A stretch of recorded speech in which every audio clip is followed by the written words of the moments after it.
Para conhecermos a Revolução Constitucionalista de 1932, é claro que precisamos contextualizar a política, as questões sociais envolvidas entre o governo de São Paulo e o presidente Getúlio Vargas lá naquele período. Mas, para além disso, talvez seja o momento de enxergarmos os personagens daquele momento, os personagens da vida real, os personagens da vida como ela era. E nada melhor do que enxergarmos esses mesmos personagens aqui, na nossa própria cidade, na nossa própria família. E para isso, é necessário desvendarmos e darmos vozes a eles, retirá-los daquelas fotografias, dos livros e jornais amarelados arquivados no museu. Precisamos conhecê-los. E hoje o momento é deles. Começo com Osório Faleiros da Rocha, jornalista que aos 47 anos enfrentou o desafio de comandar uma pequena tropa pertencente ao batalhão Júlio Marcondes Salgado, aquartelado na cidade de Barretos, ali no prédio onde era o Grêmio, na Rua 18. Essa tropa, destinada a alguns portos ali da região do Rio Grande, próximo a Laranjeiras e também a Barra Grande, próximo a Guaraci, enfrentavam combates contra os soldados mineiros, ali do outro lado do Rio Grande, que pertenciam às tropas aliadas ao Getúlio Vargas, as tropas consideradas ditatoriais. Pois bem, Osório Rocha narrava em seu livro Memorialista as horas intermináveis de uma madrugada em que esses soldados começaram a atirar contra a tropa que ele comandava ali na Barra Grande, em Guaraci, e desesperados eles, barretenses, aguardavam reforços vindos de Olímpia. Quando esses reforços chegaram, somente assim eles conseguiram se ver livres desse tiroteio. Naquele mesmo acampamento, Osório Rocha, que sempre descrevia boletins diários ao batalhão aquartelado em Barretos, ele narrou como era o acampamento naquela região. Ele dizia: no local havia 2 ou 3 choças de capim e palmas de buriti. Armamos algumas barracas. Ao fundo da minha barraca construí uma cabana, que ficou servindo de escritório, junto à porta, uma pequena bandeira do Brasil. Os soldados à beira do fogo à noite conversavam, contavam piadas e cantavam. Mas sabemos que nem tudo eram flores, já que na região do Córrego da Onça, ali bem próximo a Laranjeiras, alguns dias depois desse episódio em Barra Grande, Osório Rocha relatou como a vida estava complicada naquele momento, principalmente pelas péssimas condições de equipamentos e de acampamento mesmo dos soldados. Ele dizia em seu livro: as minhas praças estão dormindo sobre palhas de coqueiro, inteiramente desabrigadas e sujeitas a contrair moléstias graves devido ao frio das madrugadas e aos pernilongos transmissores de febres malignas. Sim, nós não podemos esquecer que a Revolução acontecia em pleno inverno. Mas Osório Rocha é o autor das memórias que ficaram muito presentes na história e no memorialismo barretense, porque ele relatou um dos episódios mais marcantes da Revolução de 32. Era final de setembro de 1932, muito tempo depois que os barretenses estavam guarnecendo a fronteira do Rio Grande, eles foram conduzidos a batalhas dentro do interior do estado. E aí, dentro da estação ferroviária, eles participaram de um episódio um tanto peculiar. Nesse dia, no final de setembro daquele ano, existia vários soldados ali dentro da estação ferroviária esperando para poder entrar dentro do trem e partirem rumo a Campinas. Dentro do trem, um soldado completamente embriagado, segundo as notas de Osório Rocha, começou a dançar, a gingar como um capoeira, ele dizia assim, e levantar o seu sabre, né, a sua espada. O fato é que um dos motoristas de uma certa autoridade que estava ali na plataforma simplesmente atirou nesse soldado, porque viu que era a única maneira dele parar. Naquela época, tudo se resolvia na bala, né, no tiro. Ele atirou, o corpo caiu entre a plataforma, os trilhos do trem, uma coisa horrível.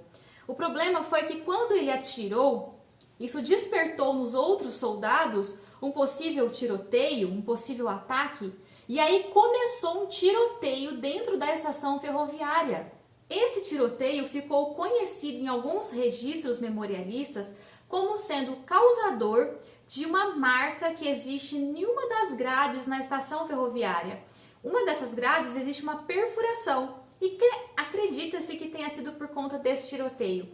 Se você for à estação ferroviária hoje, olhar de frente para ela do lado direito, lá no final tem algumas grades. Em uma delas você encontra uma perfuração, que acredita-se que tenha sido originada desse episódio narrado por Osório Rocha. Uma das principais personagens da história da Revolução de 32 aqui na cidade, uma personagem real, era uma mulher, chamada de Sebastiana Dias da Cunha, Dona Fiuca. Dona Fiuca, à época da Revolução, era uma jovem, muito jovem, que trabalhava no Café Central, ali próximo à Praça Francisco Barreto. Esse café era o representante da gasolina Atlantic. E naquela época as bombas eram manuais para poder abastecer os carros. Como os vários homens que trabalhavam naquela época estavam sendo voluntários como soldados, coube a Dona Fiuca abastecer os carros oficiais que vinham do batalhão Júlio Marcondes Salgado, utilizados em meio aos confrontos e combates desse levante de 32. Por reconhecimento a todo o trabalho prestado pela Dona Fiuca, abastecendo manualmente esses carros e sendo uma mulher, que naquela época significava muita coisa, o capitão Musa chegou a oficiar, através de um documento que hoje pertence ao acervo do Museu Rumenezes, congratulações e homenagens em forma de agradecimento à Dona Fiuca, mais uma personagem da Revolução de 32 na nossa cidade. Outro episódio marcante da Guerra Civil Paulista de 32 aqui na nossa cidade, contado diversas vezes pelos jornais e livros memorialistas, aconteceu com João Batista da Rocha, que mais tarde, em 64, chegou a ser prefeito da nossa cidade de Barretos. João Rocha, aquartelado numa pequena tropa ali na região do Rio Grande, chegou a atravessar o Rio Grande várias vezes para tentar uma possível conversa ou trégua com soldados mineiros que ficavam do outro lado. Lembrando que isso era muito perigoso. Por diversas vezes, os paulistas do seu lado ficavam na dúvida, porque vários soldados lá de Minas Gerais ficavam chamando: olha, eu sou paulista, vem aqui me salvar. E quando eles chegavam com a canoa, na verdade era uma armadilha dos mineiros. Mas enfim, João Rocha atravessou o Rio Grande numa primeira vez e chegou a oferecer, em troca de uma possível trégua, pelo menos naquele momento, fósforos, alimentos, coisas úteis para que eles conseguissem essa trégua. O problema foi que na segunda vez que ele atravessou, junto com o seu companheiro, o Pombo, chamado de Pombo, eles foram capturados por essas tropas mineiras. De lá foram levados a Belo Horizonte, Uberaba, e depois foram aprisionados na Ilha das Flores, lá no Rio de Janeiro, que servia como uma prisão para essas tropas ditatoriais do presidente Getúlio Vargas. Somente com o final da Revolução de 32, que ele e os demais soldados aprisionados ali foram libertos, mas assim, em condições totalmente desfavoráveis. Ele acabou tendo que voltar para Barretos com a roupa do corpo e numa carona super secreta dentro do trem da Central do Brasil, e com muito esforço ele conseguiu voltar à nossa cidade de Barretos. Esse é um pequeno relato da grande aventura que foi aquela captura de João Rocha e Pombo no Rio Grande. São diversos os episódios que marcaram a vida do barretense naquele ano de 1932. Muitas pessoas têm memórias dos seus avós ou algum parente que lutou na Revolução ou que doou seus pertences na Campanha do Ouro, ou que de alguma maneira teve a sua vida afetada durante julho a outubro de 1932. As memórias são vastas, escritas em livros, narradas em episódios de jornais, verticalizadas em fotografias. A Revolução de 32 marcou muito a vida do barretense. E nesse vídeo eu só contei alguns dos principais episódios. Nós temos vários, inclusive monumentos na nossa cidade.